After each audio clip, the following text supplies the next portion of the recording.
The evening air carried the aroma of roasted garlic and fresh bread from Romano's, the upscale Italian restaurant on 5th Street. But for Catherine, sitting on the cold sidewalk with her 3-year-old daughter Lily wrapped in a worn gray blanket, those scents only reminded her of how long it had been since they'd had a real meal. Have you ever noticed how life can change in a single moment? How one conversation, one look, one act of kindness can shift everything you thought you knew about the world. Catherine hadn't always lived this way. Just 18 months ago, she had been a nurse at St. Mary's Hospital, living in a small but comfortable apartment with Lily. Then came the diagnosis.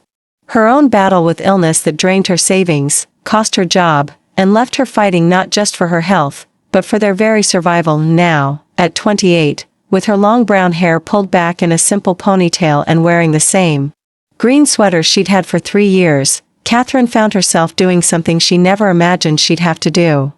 "Excuse me, sir," she whispered, her voice barely audible above the evening traffic. The man at the outdoor table didn't hear her at first. Robert Ashworth, 55 years old with distinguished silver hair and wearing a perfectly tailored charcoal suit, was absorbed in his phone, mechanically eating his salmon while reviewing quarterly reports. At 6'2" with kind brown eyes behind wire-rimmed glasses, Robert had built his fortune in real estate development. Tonight's dinner was just another business ritual. "Sir?" Catherine tried again, a little louder this time. Robert glanced up, and something in her voice made him pause. Most people who approached him on the street wanted money, investments, or favors.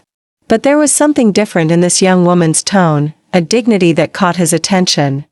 "I'm so sorry to bother you," Catherine continued, her cheeks flushing with embarrassment. "I know this is. I've never done this before. But I was wondering, when you're finished with your meal, might I have your leftovers? For my daughter?" The words hung in the evening air between them. Robert set down his phone completely, his business forgotten. In all his years of success, of boardrooms and negotiations, he had never been asked this question so directly, so honestly. He looked at Catherine more carefully now. This wasn't someone asking for handouts or playing games. This was a mother, probably not much older than his own daughter Sarah, sitting on a sidewalk with genuine desperation masked by quiet pride. Little Lily peeked out from the blanket, her blonde curls catching the light from the restaurant's warm glow. Her blue eyes, so trusting and innocent, met Robert's gaze. In that moment, he saw something that reminded him of his own granddaughter, Lucy, who lived 3 states away and whom he visited far too rarely. "What's your name?" Robert asked gently, his voice softer than Catherine had expected. "Catherine. Catherine Collins. And this is Lily." "Hello, Lily," Robert said, offering a small wave.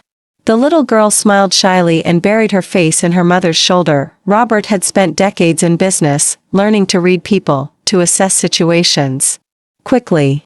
But something about this moment felt different. It wasn't a business decision or a charitable tax write-off. It was simply human. "Have you eaten today, Catherine?" The question was asked so kindly that Catherine felt tears threatening to spill. "Lily had some crackers this morning. I'm fine." But Robert could see she wasn't fine. He could see the way her clothes hung a little too loose, the careful way she held herself, trying to maintain dignity in an impossible situation. Without saying another word, Robert stood up. At his full height, he could have seemed intimidating, but there was something about his presence that felt safe, protective even. "Would you mind if I ordered you both a proper meal?" Catherine's eyes widened. "Oh, no, sir. I couldn't. I just asked about the leftovers because I didn't want to see food wasted." "I wasn't asking for, I know what you were asking for," Robert said quietly. "And I know what I'm offering. Please, let me do this." He gestured to the empty chair across from his table. "Would you join me? Both of you?" For a moment, Catherine hesitated. Pride warred with necessity, dignity with hunger. But then Lily shifted in her arms, and the decision became clear. This wasn't about her pride anymore. It was about her daughter. "That's very kind of you, mister?" "Robert. Just Robert." As Catherine settled into the chair with Lily on her lap, Robert signaled the waiter. "Could we have the children's menu? And perhaps your chicken parmesan with extra bread?" While they waited for the food, an unexpected conversation began to unfold. Robert learned that Catherine had been a pediatric nurse, that she loved reading to Lily every night even when they had to sleep in the shelter, that she was fighting to get back on her feet after medical bills had destroyed her savings. Catherine discovered that Robert had grown up not far from here, the son of a factory worker and a seamstress. That his own path to success hadn't been easy. That he had a daughter and granddaughter he missed desperately since his wife's passing 2 years ago. "You know," Robert said as Lily carefully ate her chicken fingers, "I've been thinking about expanding our company's healthcare initiative. We provide medical coverage for low-income families, help with job placement for healthcare workers getting back into the field." Catherine looked up from cutting Lily's food into smaller pieces. "That sounds wonderful. So many families need that kind of support. Would you be interested in helping me develop it? I could use someone with your background, someone who understands what families are really going through." The fork paused halfway to Catherine's mouth. What do you mean exactly?" "I mean a job, Catherine. A real job, with a good salary, benefits, and the chance to help other families who are facing what you've faced." For a moment, Catherine couldn't speak. After months of applications, rejections, and closed doors, this felt too good to be true. "Why?" she whispered. "You don't even know me." Robert was quiet for a long moment, watching Lily color on the children's placemat with crayons the waiter had brought. When he spoke, his voice carried the weight of genuine emotion. "2 years ago, I lost my wife to cancer. The last thing she said to me was that kindness isn't just about writing checks to charity. It's about seeing people, really seeing them, and responding with your heart." He looked directly at Catherine. "Tonight, you asked for my leftovers. But what you really did was remind me that success means nothing if it doesn't make space for compassion. Lily here," he nodded toward the little girl, "she looks at the world the same way my granddaughter does. With trust that adults will take care of her." His voice grew softer. "I haven't seen Lucy in 6 months because I've been too busy building an empire. But sitting here with you both, I remember what really matters."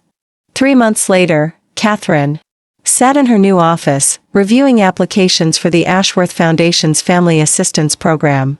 Through her window, she could see the same street corner where she had once sat with Lily, asking a stranger for his leftovers. The program had helped over 200 families already.